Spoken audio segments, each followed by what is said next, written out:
It's not a bird, it's not a plane, it's Superhero Slate. It's a modern podcast where we talk about everything that's great, like movies, TV, superheroes. It's Superhero Slate, oh yeah. Hello everyone and welcome to Superhero Slate, the show where we run down the latest superhero entertainment news. We love TV, movies, and superheroes, so let's talk it all out. My name is Chris Dillard.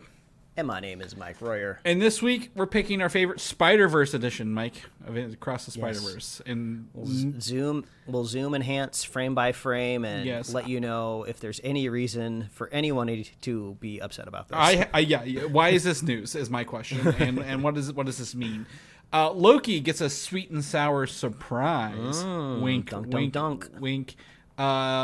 It makes me hungry. Like I've already had lunch, but I'm like hungry. I'm like, yeah, I could probably eat. Disney Plus gets a disappointing price hike, Mike, and more. So you know what? You were just talking about fast food there for a moment, so it just you're stuck in fast food. Got it. It brought me back to yesterday. You know, I feel like usually whenever we talk about food or new snacks on the show, we usually get good feedback. So that's just more and more evidence that we should just abandon this show entirely and start the. We could do a 50-50. We could do like a half podcast. superhero, half snacks. We do own Superhero Snack, the domain and all the handles. We just haven't done anything with it. But my wife pointed out to me yesterday. I started the day going to McDonald's because this older corporate McDonald's chef had made it into my TikTok feed where he was sharing his opinions about working on the corporate side of McDonald's as a chef. And, spoilers, he was pretty okay about it. Like he wasn't like, spilling the tea of any like disgusting things or anything like that. He was like, no, that fillet of fish is like, that's like wild caught fish. They just like take that fish, it goes on a boat, they cut it, and then it's like fried and you're eating it. So I was like, man, I'm gonna go get me a fillet of fish. So I had McDonald's for lunch. And then we were at the mall later in the afternoon. So, man, gotta pop into Five Guys to get some fries. Wow. And nothing is gonna stop me from going to the closest Coke Freestyle machine. Like, I love the Coke Freestyle machine so much. I want a monthly subscription to it. Like, I want them to mail me a special cup. And where I can go up to any freestyle machine and I can just circumvent any cash register involved and just whenever I want unlimited Coke freestyle. What is stopping them from making a Keurig for Coke like this, right? Where you buy your flavor packs, like, and you pop them in, and next thing you know, you have a nice fizzy glass of soft drink. Like, I mean, it could be there potentially in the future. I could see it. I know there's like expensive versions of this, but I'm like, no. I want a pod of like Coke Zeros, like that I just pop it in. I don't want to have to mix and measure and do all this stuff because I have a Soda Stream. I like my Soda Stream, but it's not as convenient as a Keurig kind of thing, right? Yeah. So anyway, sorry, continue. I agree. Coke Freestyles are fantastic, and that makes me wish I had one in my home. Yeah, and I mean, like, I like throw a price out at me, Coca-Cola. Like, I'm negotiable. Like, throw any of like, I'll make it work in my budget. Give me like a Coke Freestyle like app on my phone to show me like the nearest one that I'm by. It's Disney style where they put the NFC thing on the cup that you buy. Yeah, this is the one. Yeah, this is the one time I'm okay, and like have different tiered plans, right? Where like maybe a lower tier is like once a day or something like that. Really, just get me hooked on the system. It's instead of a movie pass, you have a freestyle pass. Yes, that's all I want. Yeah. And the AMC down the street, I don't know if all AMCs have freestyles, but our AMC has freestyles. I'd love to just waltz on into the AMC just for a drink and then head back out. What's your drink of choice at the freestyle? Like now that we're in this, because that's the best part about it is it's whatever, like it's limitless possibilities, to be honest. So yesterday I had a Diet Mellow Yellow with some orange added in. That was great.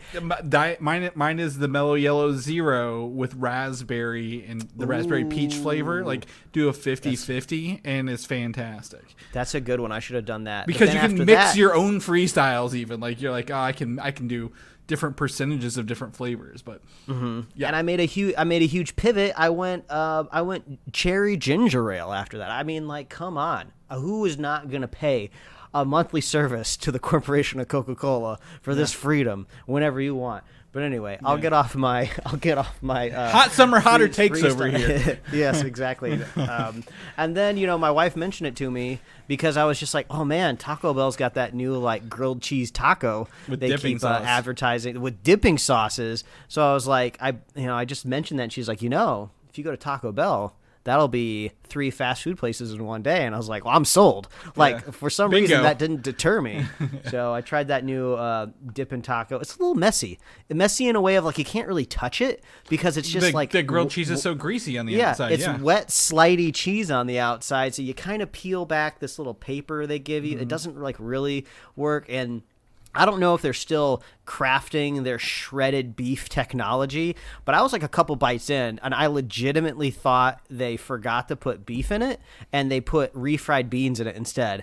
And this is supposed to be like technically like kind of like whole meat in a way, right? These are supposed to be muscle fibers, and they were so soft. I thought it was refried beans, but I still ate it. So I mean, we're in a recession, Mike, and Taco Bell's even got to cut back a little bit. So your experience may vary, but we're going to be talking about McDonald's a little bit later. For some reason in this episode, I wasn't expecting it, but made me think about fast food. Yeah, like we're talking about McDonald's in a not fun way, and that's really depressing to me because I'm like, hell yeah, I love a good gimmick. Mike, you love a good gimmick, right? Anything with a different flavor, a different thing.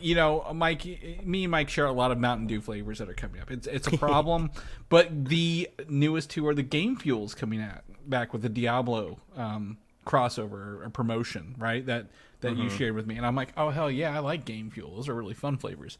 So excuse me, I really just think that when you get a chance to go out to eat, I like to vary up what I'm doing, Mike. I don't know about you. You sound like you know what you want to do. Like you have a craving, you just go for it. So I'm very much a what's in the moment. What have I not had in a long time kind of guy, and really. Now I just want an in-home Coke freestyle machine, and I need to see how much they're going to cost me to put one in my theater, Mike, down here in the basement, right next to the popcorn maker. But you've also not only have you been out and about, you also have been playing your Switch. I've been playing my Switch. I didn't put it in here because I already talked about Pokemon Violet when it came out last year, but the new DLC is coming soon enough because every game has DLC, right? What game doesn't have DLC these days? But you were able to play some Switch and tell us about your experience here now that you're getting on the hype train. Not, I wouldn't say several years late, but at a really good time where you have a lot of choices to pick to play. Yeah, I just beat Breath of the Wild last week, and that's how I was reminded that DLC existed for it, because these are very, very minor light spoilers for Breath of the Wild, so if you waited as long as I did, or technically even longer to play it, the game has a great ending, a very cinematic ending, but just like how all cinema ends, it just ends. It doesn't put you back into the world after you finish the game, unless I believe you get the DLC. I haven't played any of the DLC for Breath of the Wild, but I believe that would put you back into the world after you've saved Hyrule Kingdom. And there's like a motorcycle in it, apparently, as I saw from like the splash art, and there's some other loot and stuff to get. But I had opinions from other friends that have played Breath of the Wild and Tears of the Kingdom that say, oh, if you want to roll just straight into Tears of the Kingdom, you can probably just skip the DLC. Any sort of extra story that might have been covered in the DLC, you'll get caught up pretty easily in Tears of the Kingdom. So I'll probably end up doing that. But Breath of the Wild was really fun. Like I said before, it's like Elden Ring light. I kind of was able to scratch that same open world, mythological combat itch, but at the same time, I just wasn't terrified. So when I knew I was about to start like the final boss, like I wasn't worried about like, okay, do I need to like make sure I have a bunch of recipes ready to go? Do I need to make sure, I have enough, time, there's no distractions? No, I just jumped right into it. If you're familiar with the game, I didn't have anything cooked. Like I had to basically consume all of my just like freshly picked like gourds and apples to survive the battle, which was really funny because it would have been so much easier. It's like if I just would have even thrown a couple apples on a fire in between this would have been a little bit easier. But it was one and done. It was pretty straightforward, but it's nice change of pace. But it was fun. Looking forward to Tears of the Kingdom. So yeah, I guess not surprising to hear another person recommend Breath of the Wild to you out there, right? I mean, I'm the last person on the planet to do that, but Breath of the Wild was fun. Hopefully, so it's like saying, soon. you're like, yeah, play Halo 2. You know how long ago that was? Yeah, it's fine. But you're like, it's cool. You caught up. You met the consensus. You met the consensus, right? Like you see where everyone's coming from. So absolutely. I was telling Chris earlier before we started recording that the Switch has had unintended consequences of now on portable and free to play games whenever, which is really cutting into my productivity. The dishes go a little bit longer without getting washed when I should probably get over there to that sink. Maybe other household chores be happening. Maybe I should make a web comic, but no, I think maybe I'll just play Tears of the Kingdom. I applaud my Switch when I'm playing it portable with the included, what are they called, Joy-Cons? Mm-hmm. My finger, the way I play and hold, like my elbow kind of goes numb after too long, right? Like I'm like, okay, I need to step away. Oh, I'm so glad you said that. Yeah. So I thought like something was going wrong with my body. Yeah. I had one really, really long session last weekend with it where you kind of just pick it up just kind of very casually, at maybe 1 o'clock in the afternoon on a Saturday, and then you look up and it's been 6 hours and it's just like, why does my thumb hurt? And then I went to bed that night and my thumb still hurt, and I was like, what is happening? So those Joy-Cons are maybe not the most comfortable. They're not. Term. Yeah, but I have the Hori HORI Split Pad Pros, which are not wireless controllers. They just go on the outside of your Switch when you're docking. But they add that roundness that like an Xbox and PlayStation controller have to the edge, so you don't push on whatever nerve that is you're holding, by holding the flatbacks. And I can usually play a little bit longer with those. So I've really, really enjoyed doing that with those. I can't recommend those enough. Like past year I've had them. They've really been like a game changer for using the Switch in portable mode. But speaking of playing good games a little too late, what about making TV shows on game properties a little too late, Mike? Because I've heard a mixed goddamn bag of this. So. Yeah, if you could see our show notes here live as I'm talking about them, I have a show here listed with only one episode that I've watched, and there's probably a reason I've only watched one episode of it, and that is Twisted Metal. Streaming now on Peacock, I believe to not much fanfare. I didn't realize it was out. I was just casually browsing through. I was like, why do I have all of these streaming services? I don't think I watch anything on Peacock. Let's see what's going on over there. Pull it up. I'm like, oh, every episode of Twisted Metal is ready to stream? Okay. They did the binge release, so don't feel too bad that you didn't miss a weekly thing. So I hopped into the first episode, and I guess if this is supposed to be hot summer, hotter takes, right? I do not know how to describe my opinion of Anthony Mackie. I do not have any ill will against the man. I don't dislike him in any way. I don't have some sort of odd celebrity grudge against the man, right? I'm sure he's a great, nice guy, but I just really do not enjoy him on screen. I don't know what to say. I mean, if he's in a supporting role, as Falcon or something like that, it seems to be okay, or it doesn't grate me the wrong way. I mean, I liked it when he was fighting Spider-Man with Bucky in Civil War, and Spider-Man was the goofy guy, and he was just kind of reacting in annoyance. That was really funny. I thought he played that really, really well. But him front and center, he's doing this really, really goofy, snarky, wacky character, and I just can't get on board with it. And I think it's just me though, because intellectually I'm just the things that he's saying, I can see it being funny. I could totally imagine somebody in their living room cracking up. But I just can't get into it. I don't know what it is about Anthony Mackie, and I feel bad. I don't have any illusions that he's listening to me talk about him right now, but I don't know, maybe it's just not for me. It's kind of like when you pick up a drink or a food or something, you're like, I'm just not, if you like it, that's fun, I'm just not digging with maybe music. Maybe that's more of an example, because you consume it through your ears. But yeah, I just don't know what it is. But as for the show, as for the first episode, man, they are stretching that budget as thin as possible. Pretty much every wide shot of a car is like a CG model because it's become a tipping point where it's just cheaper to just do that in a computer than actually to like go out, on set and like, rig a camera up really, really high or fly a drone or pay a stunt driver to drive it. Just do it all in the computer. It's got to be cheaper to do that now. And it's just like, and I don't know if this is an aesthetic or creative choice, and I'm not saying I hate it, at least it's different, but the saturation has been cranked to 11.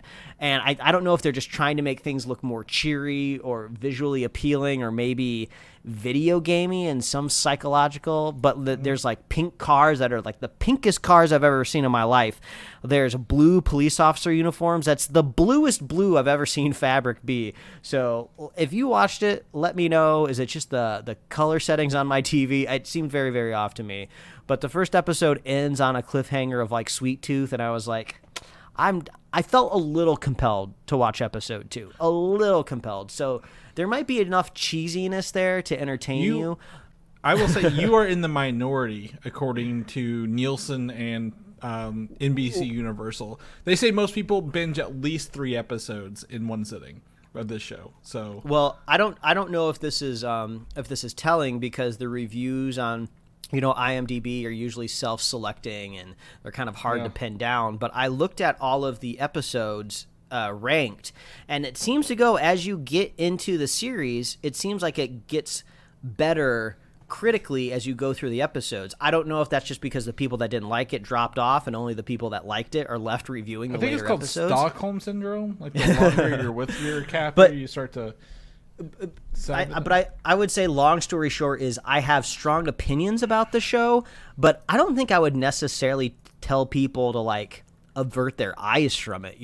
I think there's enough chaos happening, at least within that first episode, that I got to imagine it's got to hook people, at least some people, right? It just wasn't me. Yeah, just because the only other show Peacock I think is renewed right after debut was what was it? The Natasha Lyonne show, Poker Face. Yeah. But they said that this is their most binge show released to date, comedy wise, on NBC Universal. So there are people watching this. I still think I've talked to several people. One person who loved it, one person who was like, "This is trash." So like I've seen both extremes of this.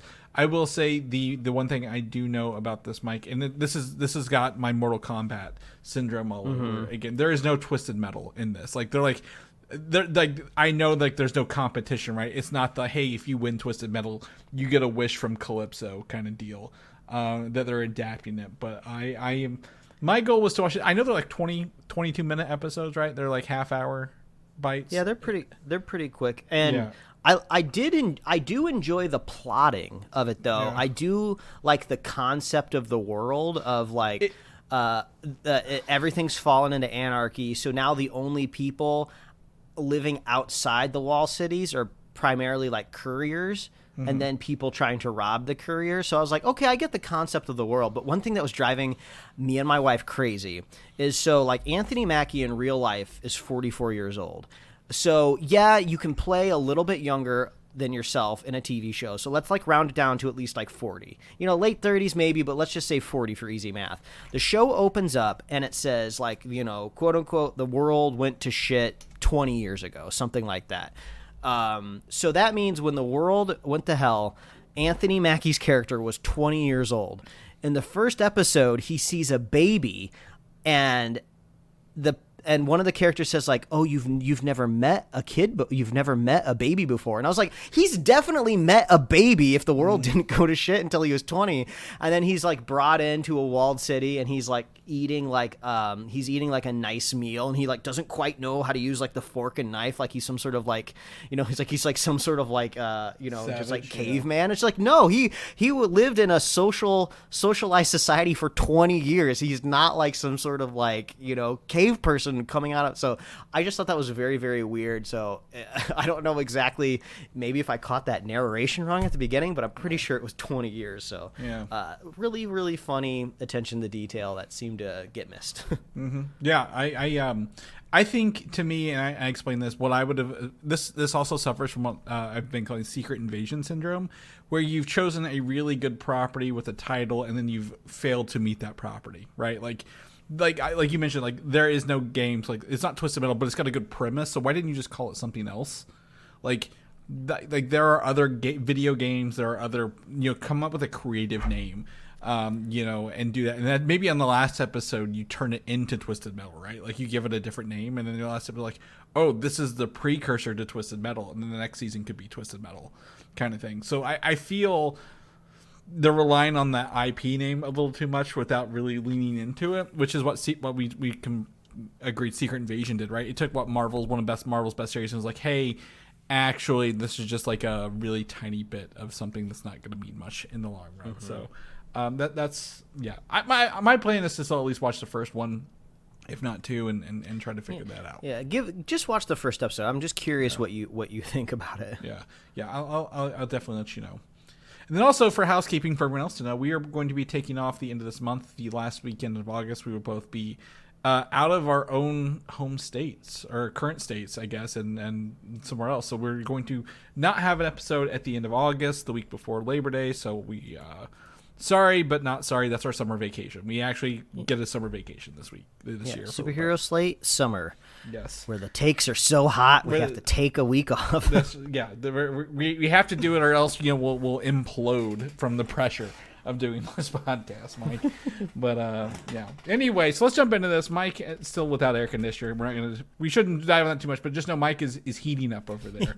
Do we want a temperature check? Let's do a temperature check, okay, everybody. Let's see. Let's see where we're at. We are cranking in at 83, just a little over 83 degrees. Okay, so it's rising from last time. Yeah, I promise. I was going to tell Chris. Don't do it. Everybody, I'm recording with my shirt off. Oh no!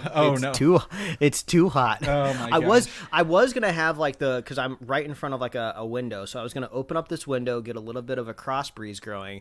But then, like as soon as I thought that would be a good idea, there's like a tow truck out on the street, like beeping like every half second, and I'm just like, no, I can't. I don't want to like get up in the middle of this podcast, try to slam this window. So I'm just going to sauna it up. That's everybody. right. The Superhero Slate sauna. That's right. We're going hot summer, hotter takes, hot sauna. Oh my gosh.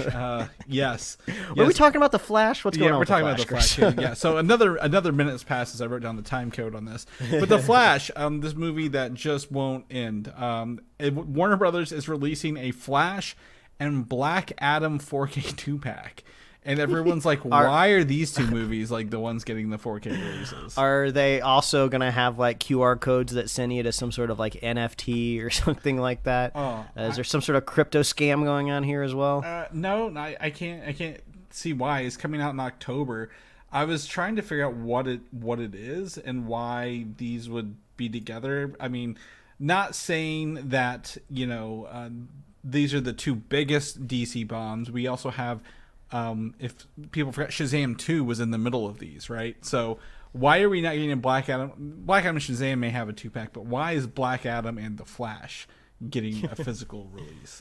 You know what? This makes me wonder what happens to the legacy of kind of these movies, because we're going to be talking about the legacy of one of these DCU movies here in a second, but how do these hold up in, like, let's say 20 years when you have like a whole new generation that grew up without these movies, stumble across them, and I don't know, maybe they'll be in their Apple Vision Pro 13s making video essays, holographic video essays about like, the Black Adam movie that just couldn't quite get off the ground, but that it was so good and everyone loved it, but it just didn't. And it's just like, I just want to know what the revisionist history is going to be for some of these last vestiges of the Snyder universe, Yeah, and it's not even that. It's just like, I don't even consider Black Adam part of the Snyderverse, right? Like, the only thing he's got was, I guess these are the last attempts at bringing cameos into the DC EU. Like, right, we had Henry Cavill at the end of Black Adam, which I literally forgot about till just now, even though we talked about it last week. And then, obviously the Flash has more Batman and Superman in it than you could shake a stick at. So I don't know why this is a 2-pack. I don't know what they're doing. Maybe The Rock has like a physical release deal, and he's like, yeah, I want to do this, see if we can make some money off of it. I don't know, but like, I can't wrap my head around it, Mike, and it seems like the internet can't either, basically everywhere I've seen this. So I've included an image of this. It's also like the most, I would say, unserious package of all time. Before I clicked on it, I almost was like, I'm going to predict what the cover of this box set looks like. And I was like, I bet it's like a diagonal line that separates the image, and you have like each they both have lightning bolts. Someone saw both lightning bolts in their names. That's what it was. Someone was like, yeah, let's get this going in the marketing department, folks. They're obviously the same. They're obviously related somehow. So it's also like a double thick case here too, which is weird because like I have DVDs that are like single thick, but like have like the multiple stacks, right, of them. Someone has gone through the trouble to putting these together in like two different cases as well. This is what Grandma gets you when she knows you like superheroes, but doesn't really quite understand the deviations between all of the different movies. Do you know what a Five Below is, Mike? Oh yeah. This is a like Five Below right here. Yeah, this is like a bargain bin type of thing. Now, like I feel like we're being a little too harsh, in my opinion, on the Flash because it's being lumped in with Black Adam. I think Flash is a superior movie to Black Adam in almost every aspect. I would actually sit down and rewatch the Flash. I would not do that to Black Adam. So I don't want to lump them in critically, for my opinion, for my taste. But you know, if maybe Flash is going to attempt to carry Black Adam a little bit more, I don't know. Hold on here. Let me see. I went to Box Office Mojo for the DCEU. Just to see what I can do, what I can see here, and I don't even see the Flash on this list. So maybe it's like two. Like if anything, we don't give Black Adam critically more, but it at least did make more money overall at the box office. So yeah, so it's like it's putting two flawed movies together in their own right to possibly make something that makes $1. Yeah, we'll see. But anyway, if you're interested, put on that do not buy for Christmas list. Make sure no one gets you that because you don't want to get that 2-pack. It doesn't even come with digital codes, Mike. Look at it. It's just physical, like 4K and Blu-ray. All right, moving on. The Suicide Squad, not the Suicide Squad, the original David Ayer's version that came out. David Ayer has been promising his version after quote unquote drama from the DCU new announcements calms down. It's like James Gunn wants to launch his universe first, and he has promised David Ayer that his Ayer cut will release. Is this something we want to see like 10 years too late? Like it's like what? Why? This is another I put on the why though. Like I get it. He didn't get his version. It's probably cool, but like, why are we waiting? And is it even relevant by the time they reboot this universe? I mean, I guess strategically, if you were thinking about, people's opinion of your work, you would want as much time to elapse between the last time they saw the Suicide Squad and when they see your version. So at least there can be some. There's a whole nother Suicide Squad in the middle. Like I don't know. Yeah, I mean, out of curiosity, yeah, I would watch it. Just like how we said the same of like out of curiosity, yeah, what does a Snyder cut look like?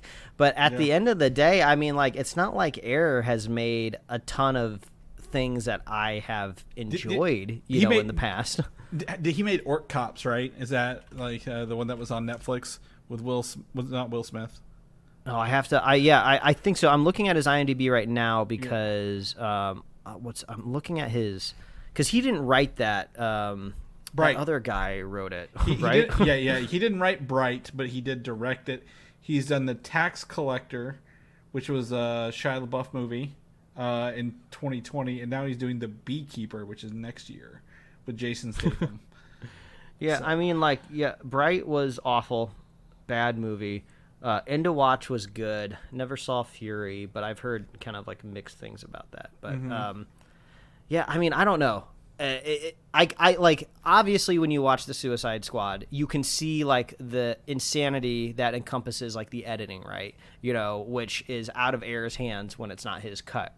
But you can't necessarily like create. You can create a movie that feels different, but I feel like you can't change like the core concepts of the film, right? And I think those were also flawed as well. It's so. I think again, it's curiosity, but it's not something I'm like, I wish I owned this. I wish I could go back to it and revisit this because it's gonna matter one day. It's not, right? Like it's over with. But I just realized that he wrote The Fast and the Furious, the first movie. He is the writer for that, so that is what he's writing on 22 years later. Yeah, so. I mean, I'll give the dude credit. It's not like the movie was entirely bad. I'm sure he had some sort of final approval over casting, and some of the cast in this film was really good. I mean, especially Margot Robbie as Harley Quinn. That was a knockout of the park for sure. So, but I do like how it's quoted as after all of the drama from the DCU announcements calms down, this will come out. It's like, dude, there's always going to be drama around the DCU. Right. That's just kind of like the whole bread and butter of that side of the universe. This week is everyone's like, I've seen more articles about how the DC universe with James Gunn is already confusing because The Flash didn't reset it. Wonder Woman's still continuing, or maybe it's not. And now there's this. I'm like, yeah, like no one's ever going to be happy over there. You need a clean cut, right? Like a nice slice of your cake where the rest of it's not crumbling over onto your plate, Mike. You know what I'm talking about, right? A nice clean slice of cake. And this is like more of like, what do they call, like it's like a crumb cake, if you will, where everything's just like kind of all over the place. It's like a coffee cake. Yeah, you're getting a little bit of everything, no matter what you want or do. So I guess we are still 2 years out from Superman, if you will, 2025. So this is just going to be the talk until more solid work comes down the line. But I think we agree. We'd like to see it out of curiosity, but is it necessity? No, not at all. We are in August. We are halfway through August. I thought we were still the 1st of August the other day. Boy, was that a rude awakening. But Ahsoka is coming the end of this month, right? Here at, I believe it is the 20th? Not the 20th. What's it called? Is it the 23rd? We were a week and a half away. I was like, it's not the 30th. It's the 23rd because we originally said the 30th. Episode 1 and 2 are dropping on the same day, and their runtimes were revealed with 54 minutes for episode 1 and 42 for episode 2. So nice. That's some meat on the bone there. That is pretty good. And then they also will be weekly after. I wrote August 23rd in the notes. I wasn't even looking at the show notes, Mike. I'm an idiot. And then they're weekly after that. So the 30th, 6th, 13th, 20th, and 27th. Before we get into October, which kicks off the Loki show. We'll talk about that later. I'm pretty excited to see this. I really dislike the clean lightsaber look that I've always said. Like, you can tell they're just light poles now rather than like beams of light. So I don't like that, but I am excited to see a lot more lightsaber users in this, getting a return to the Clone Wars / Rebels cast, and see what Dave Filoni brings Solo to the live action table, right? Because I think this will tell us if we're going to be excited or not for his Solo movie at the end of the day. I hope I can enjoy it as well as somebody that has seen all of Rebels and maybe has more of a knowledge of these characters that have already existed. I'm sure that they are all going the mentality of like, oh, just like pretend every comic book is somebody's first comic book, right? Yeah. So I'm sure they're going with a similar mentality because I was like, I don't know who these characters are. I think I watched one episode of Rebels. And I don't remember any of it. I mean, I should do another Google because, like, about a year ago, I tried to find a recap for Star Wars Rebels, and there wasn't like a completive all seasons. Like, I could find some recaps for a couple seasons here and there, but nobody has done like a retrospective. So I'm gonna look that up real quick, Chris. They have I did see an Ahsoka. Maybe it's officially Star Wars or like someone who's like me. Like, this is your watch list of the Clone Wars and Rebels to get ready for Ahsoka, like the must-have episodes, which I think was under 10 total. So I thought that was pretty cool to have that. Hell yes. 2 days ago, my favorite recapper, Man of Recaps, has an entire series recap for Clone Wars and Rebels, which I believe if this came out 2 days ago and Ahsoka is here clear as day on the thumbnail, it must be from the perspective of trying to get you ready for the show. This is awesome. I love Man of Recaps. He's great. He's to the point. He's got a little bit of his own opinion, but also he doesn't let it get in the way of recapping stuff. So this is good. This is what I want. Yeah. I do think that is helpful, Chris, of quintessential episodes. But like I just said before, like if I'm playing my Switch, I don't have time to do anything else. Right. Well, I would also say this is one of those situations where you don't need an Ahsoka recap. You need a Rebels recap, right? There's a difference because you know who Ahsoka is. And you're like, I don't really, I'll figure out more about her in her show.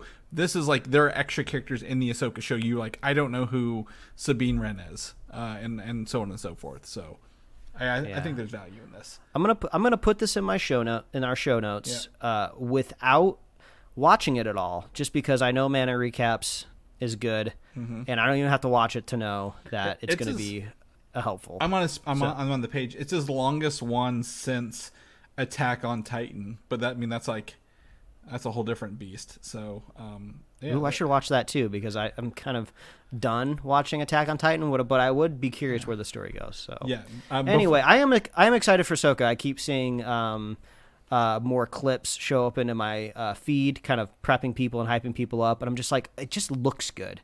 It just looks visually enticing. And my theory, as always, is a lot of these trailers are showcasing like the first 2 episodes. So like what are we not seeing? Like, how good is this going to get? Because they're only showing stuff from the first 2 episodes, maybe 3, without trying to spoil any of the story, right? So, very, very excited, and we'll see when that comes out at the end in a week and a half. But speaking of Lucasfilm, they're rumored to be developing, similar to Marvel, a What If series. Not the Visions show, but a What If, based on like actual changes in the timeline and universe. And this could be either animated or live action, but I believe at this point it would probably be animated. Just to, Chris, budgetarily, like I don't see them getting back all these actors. They already did this in a certain Lego Star Wars special, where they flew around the timeline and changed things, which was pretty fun. That was a good time. But you do bring up a good point, because when you say there's a rumored What If, the first thing in my head I think is like, oh, they'll just do it animated. They might even just use like the same producers or whatever from Marvel and shift them over to like Star Wars content. But then you do bring up a good point. Like, the Visions already exists, and like I feel like it kind of already exists within the same space and kind of genre. So, I mean, maybe live action would be cool, but also at the same time, are you going to confuse the audience even more that has to already manage a timeline in their head of where they are in the universe before they watch their show, and now they have to manage, is this canon or not? Well, I think if people can handle Marvel's What If, I don't think they're going to be, I don't think it'll be confusing. I think it'll be headcanon kind of thing. But why are you not releasing Star Wars Detours instead? Oh my gosh, yes. Like literally, it's done, it's animated, it's got a bunch of silly what if stories, right? Like the one that's leaked is what if the 2 bounty hunters that look the same took over Dexter Jester's diner, is like a hostage situation. Like, that is all you need. You don't need to make another show. Just put those out. Those are going to be fun and little 10-minute tidbits on there. And what's the moniker that they use on Disney Plus for something that's like, what is it, Legacy? Is that what they call it? There's like a little, there's like Star Wars Legacies and like Marvel. There's like a little like thing, especially for like those old classic like Star Wars like the Christmas special type of stuff. It has like, it has some sort of moniker on it. You could do that for the Detours. Yeah, absolutely. And it's so.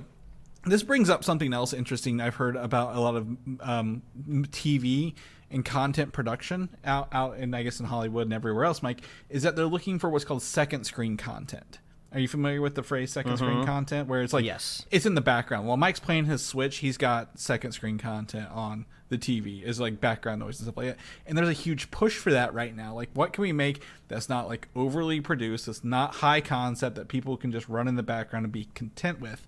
And to me, Detours is one of those great items, right? Like the bite-sized content that's just running in the background. Like, you can look up like, oh, that's pretty funny, and then go back to whatever you're doing. Like, you don't need to sit and stare at Detours.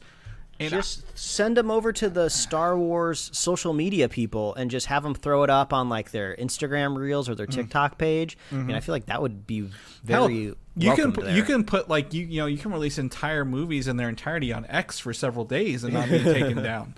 Exactly. But yeah, there's value. Back to the what if. I would like to see what if. I wouldn't care if it's animated or not. I think animation would be well suited for this, but I don't need Clone Wars animation, right? Like I don't need the Bad Batch / Rebels style stuff. Give me something that looks like the Marvel stuff that's similar to life, but like can literally, I think would be great if it spans the entire scope of Star Wars, right? From like the first Jedi, the first Sith, all the way through like, what if Palpatine had really died and we got the movie? What if we got a good Episode 9, Mike? That's a good what if. Kind of story, but like I think there's value in this, but at the same time, I would rank again the unreleased detours over this because I don't need to make more content. Let's just release what we have because I've seen one and it was funny. So cross fingers. But speaking of movies that were released on X over the weekend that were up for like 24 plus hours and never taken down, it's called Into the Spider-Verse. No, Across the Spider-Verse. Sorry, this is the Into the Spider-Verse is the other one. Across the Spider-Verse is the new one. So Across the Spider-Verse is now on digital, right? So if you want to go buy it on digital, you can do so. It's not on rent, it's not on streaming, so this is like the buying. But there are a plethora of differences from the theatrical version. We talked about this originally several months ago. Like, hey, there's two different versions of Lila, the 2099, his AI. Different, like one's a selfie and one's like a different version. It's cool to see it. But apparently, if you go and look at this, there's like, I've included the thread in here of all the known changes currently. It's like 10 plus. So there's this version and the second one that is now on theater or in digital is the canonical one, if you will, compared to what you may have seen in theaters. At the end of the day, just going to cut out here, I don't care. I don't care. I don't remember the lines of dialogue or if they did a voiceover versus text on the screen at the end of the day. Like, it doesn't take away from the story of how good this movie was, right? And how visually appealing this movie is to watch. So I don't care. We just live in a world where people can nitpick these things after release. You have once told me an anecdote from people who check the movie before release, right? Like, what's that job called? I think QC. Yeah, like quality control films. There's just not time to release, the full QC'd version in theaters, so the home release gets QC'd just a hair more. A lot of people, specifically we talked about in the news, was the Thor Love and Thunder, the special effects kid portaling in. Yeah, with like his head kind of floating there. So, that's a different thing. But like this doesn't take away from the movie. It's just weird that people are so into the minor details about it, like to create this list. And I'm like, I don't care which one I saw. You have a cam version that no one will ever see again. And while you're like, Chris, you say this about George Lucas, you want to see the original ones. It's fine. I do want to see the original ones, but like that's changing actual story points and like adding in things that weren't there. Well, this is just rearranging voiceovers and dialogue on screen. Yeah, stuff like that. Little tip. And like I have 3 takes on this. The first take is I am curious now. So we did report that there were these different differences between the film depending on what theater you went to and when you saw it. And I believe that was pitched as just kind of like a unique, fun thing to do with the context of the movie, but being multiverses and how people can go to the same movie and see it a little bit differently. That seemed to be intentional, and I think that was fine, and that's a fun little game to play. But if that never would have happened, I don't think people would have been so primed to look for these differences, right? And I don't think this even would have been a headline if they wouldn't have kind of done that, that kind of like creative, I guess, gimmick in a way to add a little bit more special context to the theater release. So usually I think this kind of stuff happens all the time in other movies, and you just don't notice when it goes from theater to home that, oh, they moved this line, they moved this around, which is funny to think that like this probably is really messing with some people's Mandela effect where it's like, no, I swear when I went to theaters, the line read was this way and not this way, which I do find funny to mess with people in those minor ways and drive them crazy. Number two, I feel like you said, Chris, this really isn't much of a big deal. But at the same time, we have reported on many times that this movie seemed to barely just get made in time. Yeah. And there's absolutely no way the third installment is hitting theaters on time. And I think you and I will both be pretty shocked if it makes it to a 2024 release for the next film. So I think just goes to show you, like, they were even struggling to hit the release date that they had there in the summer. So I think these are just kind of things that the directors and producers were just like, no, this is what we originally intended. We just couldn't get to this version of all of our notes, before the theater release. So let's do it. And because the home digital version is what persists long term into the future. So you kind of got to nail that one down. Right? To add to that, movies are not sent to theaters the opening day. There's probably sent there weeks in advance, right? Or downloaded weeks in advance because they're hundreds of gigs files if they're using the digital version. So absolutely, there can be like, hey, this is the one we have to send now. It meets our standards. It'll be fine.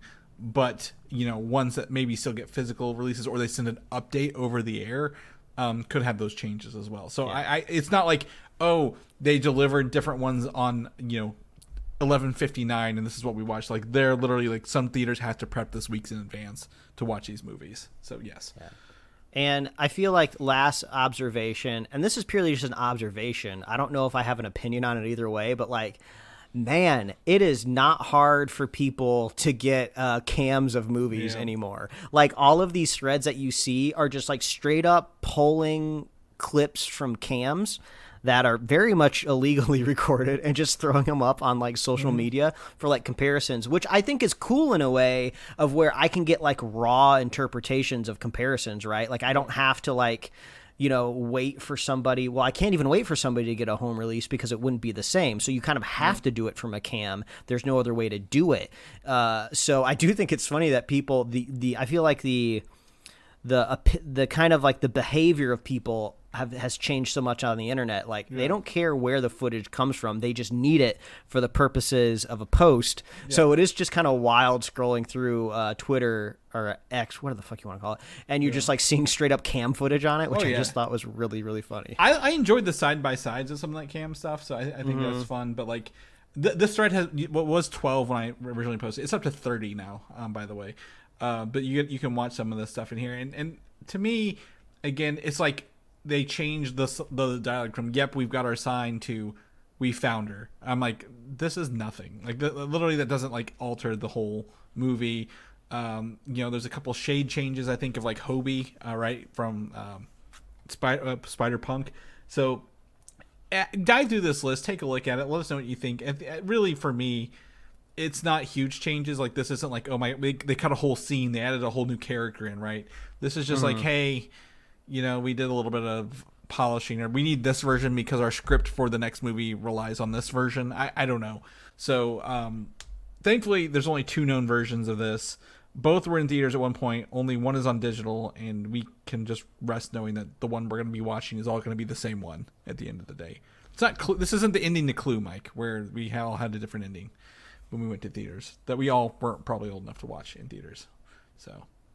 Anyway, moving on, Disney Plus, where you cannot watch Across the Spider-Verse currently, is adding a price hike of $3 a month on their ad-free plans, up to $13.99. This is now $6, twice the price of what it launched at 2 years ago, which is really depressing to think about, because I don't feel we're getting more content than usual. Yeah, it does just kind of feel like there's accountants on a ledger just trying to make make the numbers make sense. Yeah, we didn't realize how much money wasn't in streaming at the end of the day. And I feel like the most difficult thing is, especially when it becomes the Netflix, because Netflix is like a Silicon Valley investment company, right? Whereas like Disney is just like this corporation that has existed forever, where the streaming industry, like the prices have never really been honest to what the service is. Like, I don't want to like defend a corporation and say like, oh, you've been getting a discount all this time, but like that kind of is what it is, right? They intentionally price things low first, you know, to undercut the cable industry to grow, because that's been the whole business plan the whole time along, right? For something like a Netflix is we need to gain as many subscribers as we can so we can become actual competition, capture all of these users, and then start to raise prices to kind of normalize what the service kind of should be. So, but if you wait too long, and if it becomes like a normal price, people are not going to be very accustomed to a price hike. You will lose subscribers instead of gain them at the end of the day. Yeah, and I feel like we're not going to see. Like a big tonal shift from consumers until a streaming service tops $20 a month. Yeah. I think that'll be the big signal flare that shoots up, and all the headlines start popping off of like first streaming service to cost more than $20 is this, right? Seems like if you're under $19.99, for the most part, you won't draw too much ire. Seems to be the strategy. And this kind of backed up here. If you are a Netflix Netflix pricing for those who don't know is $15.49 a month for standard, but their premium, their 4K, which is I would say is comparable to Disney because you get the 4K, you get maximum quality. That is $19.99 a month at Netflix. But either way, you know, the percentage, it sounds awful. In reality, $14 for families and stuff like that with your Disney movies, it's great. There are going to be domino effects to this, right? Like people are accustomed to your movies coming out on this 45 days after release, right? They're not going to be doing that anymore. Like this is going up, and the speed that they're coming here are going to be slower. So we'll have to keep an eye on this, you know, at the end of the day. This is like the first time I actually thought, I'm like, do I even need this at this price, Mike? I'm like, it's $14 a month. It's not a lot. It's not about the money. I'm like, but is this enough for me to be like, I don't really need this. I operate. I would imagine if they want to avoid some churn, they're going to have to start offering deeply discounted yearly rates. Yeah. Where it's like, well, I don't want to pay $14 a month, but I'll pay $10 a month if I can pay for a year up front. I feel like that's going to become a lot of normalcy. And that's what we have, the yearly plan, and that's totally fine. We're locked in for a year. You know, you're not going to get 2 months of us, and only when Marvel's on, something like that. Because I own a lot of these. I have what's it called, Movies Anywhere. When you buy a movie, you put the code in, you can watch them. I don't really need a lot of what Disney Plus is offering, and I'm also not a family. Now, I don't have young children watching this. It's just where like Bluey is on Disney Plus, right? Like, how many people are relying on this to entertain their children every day? So we'll see where this comes out. The other part is Hulu increased to $17.99 a month for ad free as well. So that's $18 a month and $14 a month. But if you bundle these together, Mike, and here's where the value is: Disney Plus and Hulu ad free is $19.99 a month. So for this, they really say you're paying for Hulu for $18 plus Disney for $2.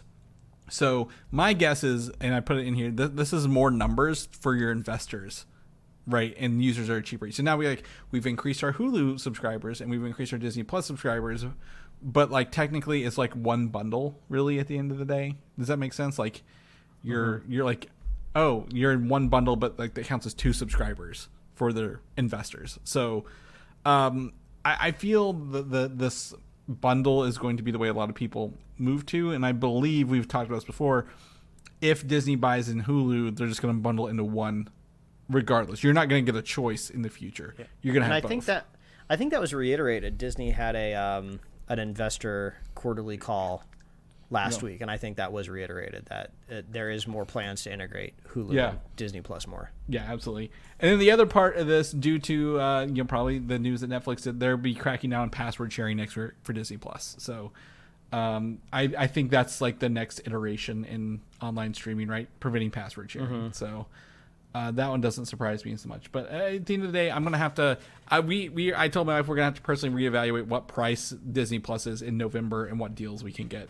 To do that, because we get Max with our AT&T service, like our home internet. So I'm like, I'm not paying for that. That's kind of a nice value. So what can Disney bundle with to get me, some savings here at the end of the day? But oh well. Now for some fun stuff. X-Men 97 promo art for the characters has come online, highlighting the team members. And I told you this outside of work, but like, damn, these are HD versions of the ones from the 90s we grew up with. Like, they're actual solid lines you can see here. It's not just like a big blur of color for frames. So they look really cool. I enjoy these, looking at these. Who designed these suits? I can't, Jim something, I want to say. It's probably way off, but like, I love the X-Men, the animated series outfits, right? Very iconic at the end of the day. So, you can check these out in our show notes. We got images highlighting all the team members, of course. Cyclops, Jean Grey, Wolverine, Jubilee, Rogue, Gambit. Storm, I believe that might be her new look. I don't remember how she ended in the show. Morph, I don't remember Bishop either, but he's in here. But it's really fun to look at, so I recommend you guys take a look. Any big takeaways here, Mike, as someone who maybe we'll be seeing some clips soon. Yeah.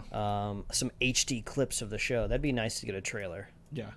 I want to see it in action, right? Like, that's seeing them in still is cool, but we want to see it in action. I want to hear the voices. I want to hear the theme song, right? You know that theme song? It's stuck in my head sometimes. So I want to hear Wolverine go, "Hey, bub." Hey, bub. That's all I want. I want him to look at this picture in bed while he's in his outfit. They'll probably reference that at some point, but yes, check out that in our show notes as well. Speaking of sweet and sour sauce at the top of the show, Mike, we're into Loki. They're doing a promo with McDonald's, part of one of the many things called the As Featured On meal at McDonald's. And let me tell you, the choices that you have for this are just absolutely mind-numbing, because there's nothing special about these food. You either get a 10-piece nuggets, a Big Mac, or a quarter pounder with cheese. They all come with a special sweet and sour sauce container that has Loki, and if you scan it with Snapchat, I think it gives you some different filters.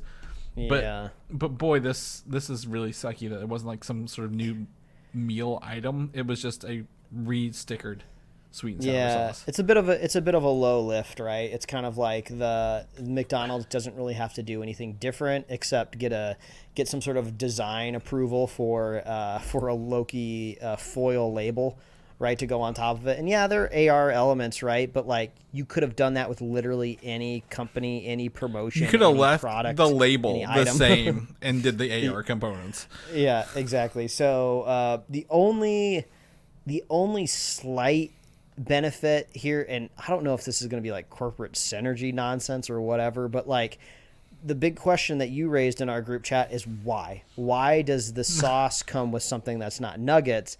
And it makes me think, is there going to be some sort of like, cheeky moment in the show where a character likes to get the sweet and sour sauce and like put it on their burger, and then another character goes like, "Oh, that's odd," and then they're trying to get in front of it and think like, "Oh my God, this is going to be so important. People are going to want to do this in the real world." Do you remember the Rick and Morty thing that they did years ago? Yeah. We gotta really make a lot of these, containers. Now, I think, there is I think a small clip online, and there was a moment in the trailer we saw where you see Sylvie, and it looks to be like a 1950s McDonald's outfit, right? Like a retro McDonald's server. She's behind the counter, and Loki's there to meet her, and I think this is maybe the first time they've met since the end of the first show. So I don't know, but all the other promotions were like as featured on Loki. Now, does this make Mike? This is my question: is this an extended promo, and Loki is the first step? Because there are a bunch of other shows and movies they've referenced at the end of the day in this as featured on teasers. So like, as you see in the sticker here, and I believe, is this the same label is this the official label that you've put on our? Yeah, I believe that is from the sweet label. and sour sauce as featured on Marvel Studios Loki. Now, will we have like something as featured on, there was like some sort of anime that had McDonald's. There's a bunch of stuff I can remember. I just can't remember. But like, I know it's there. Like, do you think that this is maybe like the first step in an extended promo, and they're just using Loki as the kickoff point? Like, we're gonna get different sauces or different like menu items that are based on that? I don't know, but like the vintage, I believe this is like kind of 70s McDonald's look is fun. So I like to see what they do with that. I'm sure the production design has always been one of the cooler things about the show for Loki. So the fact that they'll have to recreate, a checkout counter at McDonald's back in the 70s is really, really fun. Look at that collar on her shirt, like that wide collar, like that screams 70s on her outfit there. So, but somehow we were finally able to get, some hard-hitting food journalism into our show, thanks to Loki and McDonald's. That's right, exactly. The other part that McDonald's has been crossing my feed lately is they're doing the Pokemon card promotion again. So if you want some Pokemon cards, you can go get that. Yeah. Actually, we're gonna take a break here because before we jump on the next one, because I want to give a shout to friend and listener of the show, Patrick, who sent me his Lorcana deck that he got at Gen Con this year. When he got a playtest, the game demo at Gen Con. So I now have a Lorcana deck before the game comes out.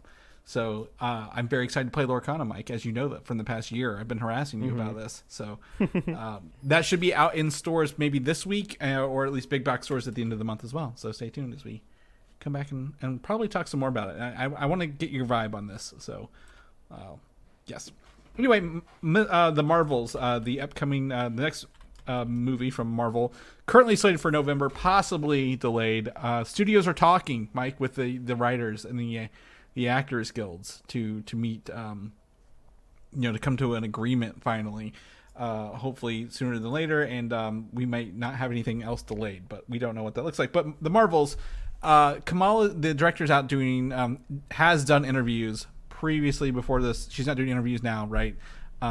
She might be able to, as a director's guild's not affected by anything. Yeah, so from a director's point of view, she might be able to do something. Yeah, but a lot of these interviews happen when they're filming the movies on set, so they just can't release them for like a year or something like that. Mm-hmm. But anyway, she said that Kamala's bangles from the show Miss Marvel will get answers in the film of what they are, why they exist, and what they do.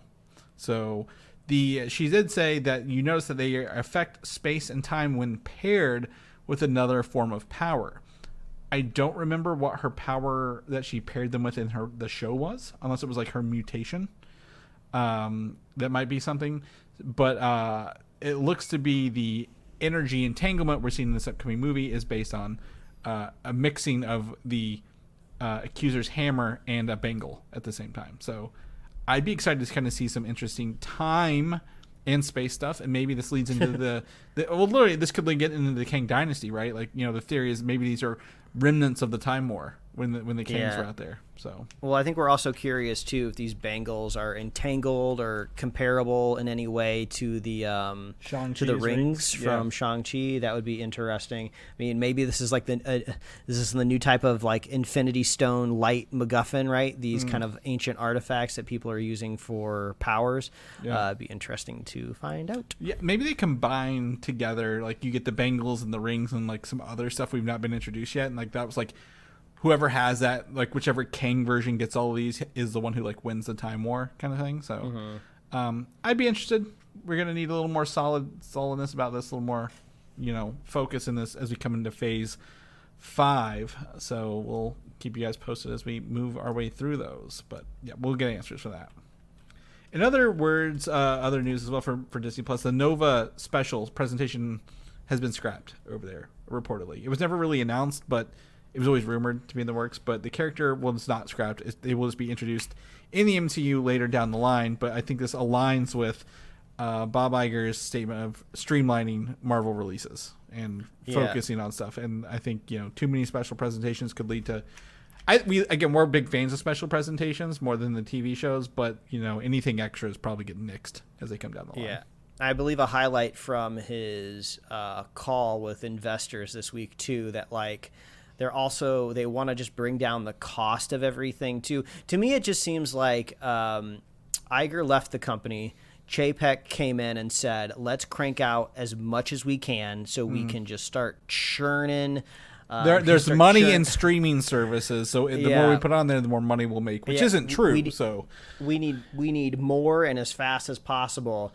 And Iger is here trying to stop the turning of that wheel. Yeah. And it seems like they're trying to maybe bring it back to like, Phase 1, Phase 2 era of Marvel where it's just like, let's be strategic about what we put out. let's also make sure that they're good. They're just good movies in quality, right? And let's make the budget kind of reflect the box office return as well. So, yeah, I'm not surprised something like Nova, even though I've been looking forward to a Nova story, kind of gets scrapped. Yeah. Yeah, absolutely. And special presentations, like I fully expect the Century special presentation to also be scrapped, right? Like I don't expect to get, honestly, any more.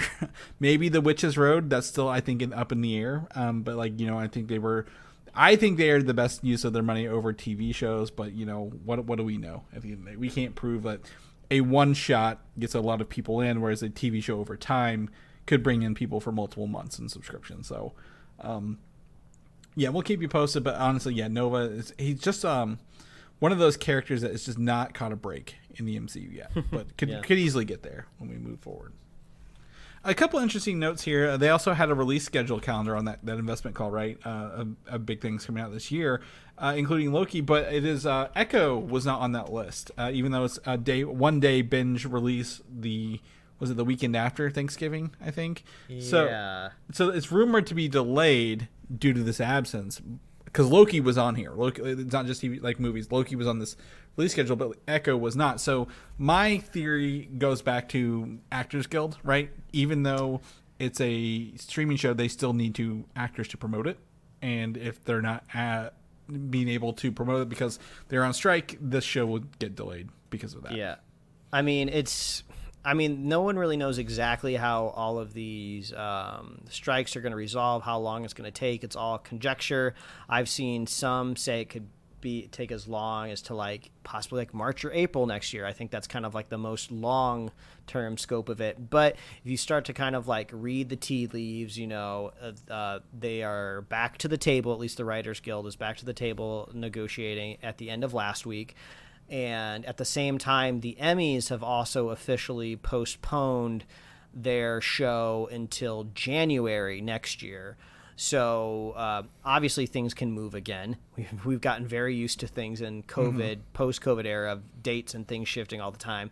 But, this is an award show that absolutely must have actors and creators there, or you just can't do the show. So if they seem to be at least signaling confidence for January. So maybe big question mark basically for anything in 2023 is probably what we're looking at still. Right, yeah. A lot of things that are within the next couple months, probably okay, right? Those promotions are already probably filmed. Interviews, like I said, are usually done on set.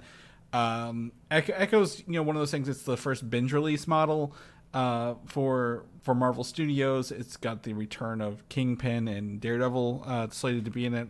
Very unknown character, very unnecessary show. I feel again, this is one of those being more and faster, and they were pick a character. Okay, this is it. But if it's delayed, that's fine. I don't think it's indicative of the quality. I think it'll be what it is regardless. So just waiting on this to get promotion so they can potentially hype people up for it. The other note on that was Deadpool 3 was not on the release schedule for next year, indicating a delay is possibly on the horizon for this as well, because they were they were filming and they would shut down with the actor strike. We were always Ryan Reynolds can, dub his dialogue ensues, but he can't do that with the writer strike. So he's not even going to be he's on a double can't work duty. So this is probably going to push this one back a little bit.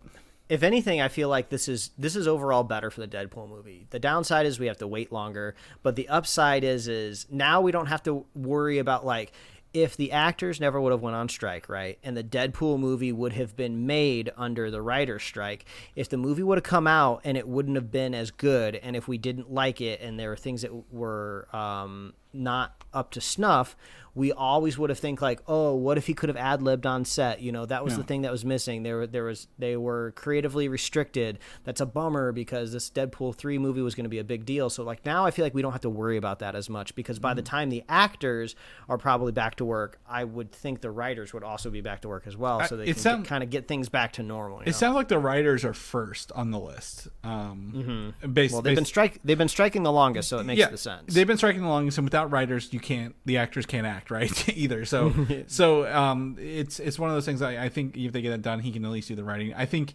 we're gonna, again, as you said, dates are gonna shift. They're gonna shift horribly, not in our favor, but for the betterment of everyone else involved in these productions. So we didn't put it in here, but the Marvel VFX teams are unionizing, or trying to unionize as well. Yeah. I think it I haven't looked into it, but obviously if anyone's ever watched the credits for a Marvel movie, there's lots of different VFX teams that work on a movie. So hopefully this is the start of a good thing, but I don't think this is.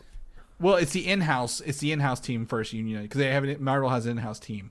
But one of the things I didn't understand, VFX people get paid a weekly salary or weekly money no matter how much overtime they accrue. There's no lunch penalties like actors and other guilds get, right? So they just need the same protections from being overworked and underpaid at the end of the day in the movie industry. That's great. Because I feel like I've only ever heard. I feel like the VFX people, I kind of lump them in my head with like video game creators, and you only ever hear about crunch time with that type of stuff. You never hear of somebody like, oh, my last week on a project, was just a normal 40-hour work week. I was like, no, I didn't sleep for 4 days. Right, exactly. So it's I would say the current striking it's maybe not a catalyst. The fire's always been burning, but it's a good time to stand up and fight for your rights as an industry, because without the VFX, a lot of these Marvel shows, any shows, probably wouldn't be able to meet those deadlines. So very, very excited for them, and hopefully that goes through. Continuing the Deadpool conversation, though, Hugh Jackman has apparently met with Kevin Feige before the strikes about a big role in Secret Wars movie, as a future of his character continuing off Deadpool 3 into that movie and making that movie the swan song for a lot of these legacy characters, if you will. I just really hope Secret Wars pays off, right? I'm glad all of this turmoil and struggle within the MCU is happening now, because I want the ship to be righted by the time we get to Secret Wars, because there's a huge opportunity here, right? Because we've talked about how can you outdo in any way possibly Endgame, where you had all of your characters coming together on screen for one giant battle. It feels emotionally impactful. It feels earned in every way. I'm basically trying not to cry while I'm watching it, right? How do you top that? And seems like if you're just trying to go bigger, you have to include every possible version of the characters. I'd love to see Hugh Jackman in the role again. We get to see it in Deadpool, which is great, but to see him around all these other characters, maybe he gets fastball specialed, in a more of a classical term. But I guess that could happen in Deadpool because you have Colossus there as well. Yeah. But maybe Hulk picks him up. Maybe, oh my God, we could see Hugh Jackman and Mark Ruffalo's Hulk. That would be an iconic pairing there for a moment. That could be fun. So I want it to work. I just really want it to work. And it sounds like to me, again, hopefully this is the game. This isn't we're setting up all these characters so we can pull another 10 years out of them, right? It sounds like Secret Wars will be the reboot, the dwindle. Hey, we don't have to worry about cameos from the Fox universe anymore because we own them and we put them all to bed at the end of this. We're done with multiverses after this is my hope. So if they're able to pull Hugh Jackman, who was a staple for comic book movies since the debut of X-Men in 2000, I would think, this is a little selfish. Why not bring in Wesley Snipes from Blade? Because he was the 90s R-rated movie. Hell, even get Dolph Lundgren as the Punisher for a couple seconds. But I also don't need a whole movie of where I'm with the Leo meme where he's pointing at the screen the whole time. Well, I think we're also going to need David Hasselhoff as Nick Fury. Nick Fury from the 90s. Yep. Yeah, we'll need that. Yeah, there's tons of things that you can pull up. The Howard the Duck robot, right? The big one. So it's just one of those things. I don't want that. It needs to be a good story, and these characters need to have a reason to be there. But while again Endgame was fun and we did know those characters, this is going to be one for everybody who's been along for the whole ride, I feel, is what it sounds like it's shaping up to be. So now while everything's on pause, writing's not done, actors aren't solidified, if Iger was to give Kevin some money and say, look, this is the most money you get, this is it, you need to make the best movie ever, I would want to see some of those cameos probably in there, right? The multiversal cameos at the end of the day. Go ahead and do that. Sure, we're gonna have Anthony Mackie's Captain America, but is that the fun part of Secret Wars, Mike? Or is it gonna be seeing Dolph Lundgren's Punisher and Thomas Jane's Punisher in his like his little black car he souped up in that movie like show up at some point. I don't know. So this is a really weird thing to think about at the end of the day. Like what do we want? We just want a good movie, right? Can we agree on that then at the end of the day? Mm-hmm. Like, we want a good movie. I don't care who's in it. Make it a good movie. But Hugh Jackman, yeah, he's pretty good. Lastly, I did not know THQ was doing a video game like a hey, here's a bunch of movies or games we're working on this week. But one of the games revealed is something that I think we theorized or rumored before. Teenage Mutant Ninja Turtles: The Last Ronin. It's getting a video game based on the comic book of that same name. So this trailer is very much a teaser. I think, as you said, like there's no gameplay. It's just literally like, hey, obviously the Last Ronin is that the idea of like 3 of the turtles have passed away in battle, and there's one left, and he has to like avenge his brother. So it looks like this game may be living through those battles, like dwindling down like through each of the characters' stories till you get to the last one, maybe. Yeah, I mean that would be a pretty good way to arrange the narrative. Kind of like each chapter is a different brother. Wow, that's like incredibly like depressing, but like also extremely dramatic. That's kind of how Halo, not Halo Reach, Halo 3 ODST. Did you ever play that one? You play as a drop troopers, but like you're the main one, and then you go through and you touch something, and you have a memory. Like he's like, oh, this is what happened here.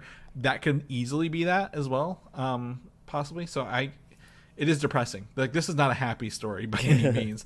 But I have the trade, the collected story on my Amazon wish list, so maybe I'll get around to reading it at some point in time. But yeah, this could be. I mean, obviously, I'm all about turtles, and I do appreciate how you made this the last item for our news this week. Always bringing in turtles at the very end. So I'll use this as an opportunity to tell people just to go watch Mutant Mayhem in theaters now because it's great, and I love it, and I want people to go see it. I saw that at least I don't know if it was like the executive producers or the head of like Paramount Animation or what, but they were happy with the return on their first opening weekend. I don't know how it did this weekend, but I just want a sequel. I want more turtle stuff. So do you want to beat? You can't beat Barbie this weekend, Mike. Barbie's like his 4th #1 straight. So. Yeah, I think a video.